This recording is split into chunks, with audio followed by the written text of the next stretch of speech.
Επίσης τα ονόματα των ποντίων Εκαυκάσου, Πυλόροφ, Καλίνικος, Αδαμίδης, Πετρίδης, Καρυπίδης, που έγιναν τόσο αγαπημένα.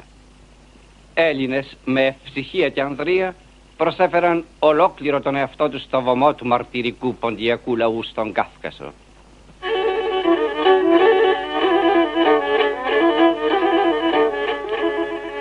Τραγουδά ο Χρήσανθος και παίζει λύρα ο Γεωργούλης Κουγιουμτζίδης.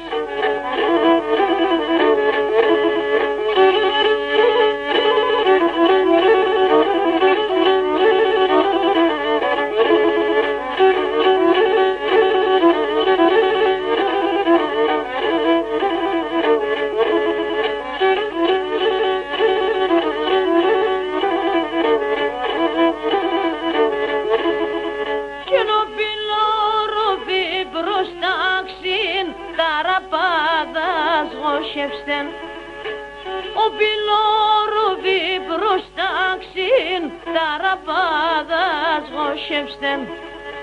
Μη κλητήν και μη θλιφκούστην τα σπαθία ζώστεστεν. Και μη κλητήν και μη θλιφκούστην τα σπαθία ζώστεστεν.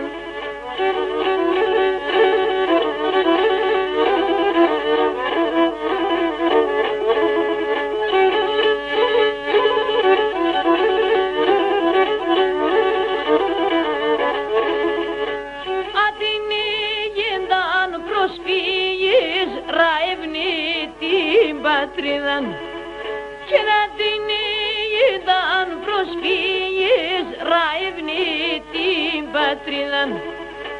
Σοβενίδηλον το σοφόν εχνετράνων ελπίδαν. Και σοβενίδηλον το σοφόν εχνετράνων ελπίδαν.